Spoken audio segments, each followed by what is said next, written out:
7h47. Bom, nós temos aqui mais uma visão sobre o nosso dia a dia, o que mexe com o nosso dia a dia, com a nossa casa, o lugar onde a gente mora, etc.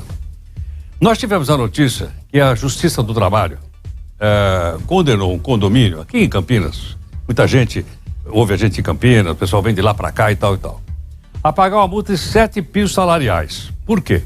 Porque o porteiro foi dispensado após a instalação da chamada portaria virtual. Ele perdeu o emprego por uma portaria virtual, internet, tecnologia digital, por aí afora. Bom, aí nós imediatamente, então, resolvemos aqui explicar, nós não, vamos atrás de quem entende. Dr. Gilmar Afonso Rocha Júnior, advogado especialista em Direito do Trabalho do escritório Lara Martins Advogados. Dr. Gilmar, muito obrigado aqui por atender o jornal Nova Brasil. Bom dia, Heródoto. Bom dia a todos. Essa decisão foi pautada no negociado sobre o legislado desde a implementação da reforma trabalhista.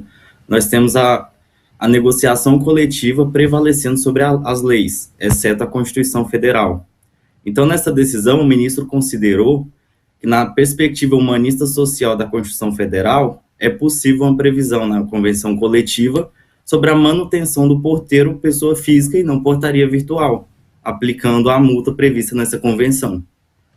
Então, deixa eu entender bem. Então, foi feita uma negociação entre o condomínio e o sindicato dos porteiros, dizendo que se porventura um porteiro for dispensado, porque agora a portaria é automática, ele é obrigado a indenizar, é isso? Exatamente, Heródoto. Só que aqui tem um adendo. A negociação foi realizada entre o sindicato dos porteiros e o sindicato que representa os condomínios.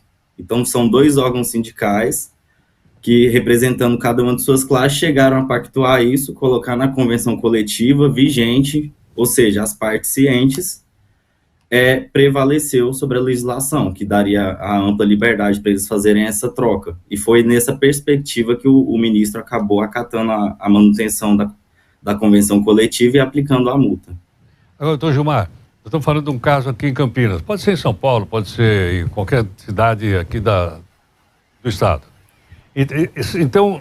Então isso prevalece. Quando é feita uma convenção como essa, um acordo como esse, vale para todos. Por exemplo, no caso aqui, vale para todos os condomínios de Campinas? Foi realizado em São Paulo, vale para todos os condomínios de São Paulo? Isso vai depender da abrangência do sindicato, Heródoto. Por exemplo, se foi um sindicato de Campinas, vai abranger apenas Campinas. Vamos pensar, foi um sindicato do estado de São Paulo, vai abranger toda São Paulo. Compreendo. Exatamente, interessante essa negociação. Agora, não me lembro, seria interessante que isso fosse divulgado mais, até para as pessoas que moram em condomínio, saber exatamente como isso funciona, e até para saber se o sindicato dos condomínios, realmente representa aquilo que o pessoal gostaria que fosse? Heródoto, nós temos um site que se chama Mediador. Ele é do Ministério do Trabalho e Emprego. Lá tem como você pesquisar os sindicatos que representam a sua categoria. E aí, se necessário, até a empresa, no caso o condomínio, entrar em contato, se ele se sentir que não está bem representado, e conversar nesse sentido. Compreendo. Tá. Esse caso, eu achei, é um caso logicamente emblemático. Pode acontecer outros, desde que esteja na convenção, como você explicou agora, não é isso, Gilmar? Isso, Heródoto.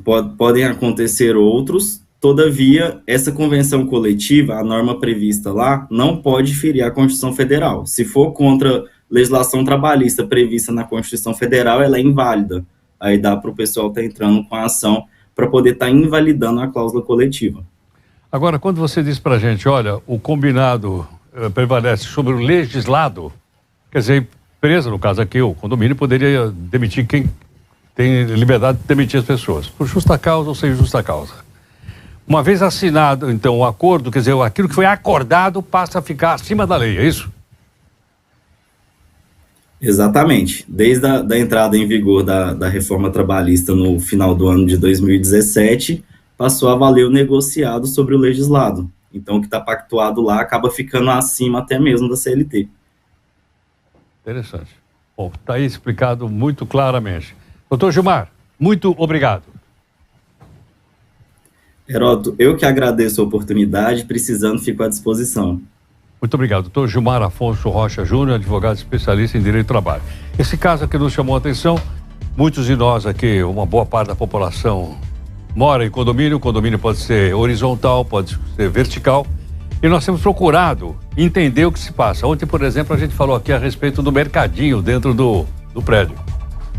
E a gente ficou sabendo, por exemplo, que no mercadinho desse pode vender cerveja. É só para maiores de 18 anos. Pode se vender cigarro, só para maiores de 18 anos. Mas eu pergunto o seguinte, se está aberto, quem é que regula isso? Ah, mas tem uma câmera lá e tal, etc, etc, etc. Então são coisas como essa de mudança de comportamento, mudança de relacionamento dentro das cidades brasileiras. Cada vez as cidades estão cada vez mais adensadas. Não, a cidade de São Paulo tem 11 milhões e meio de habitantes, só pode crescer para cima. Com cada vez um número maior de condomínio. E a gente vai então acompanhando e procurando explicação. As opiniões são de sua inteira responsabilidade. São 7h54.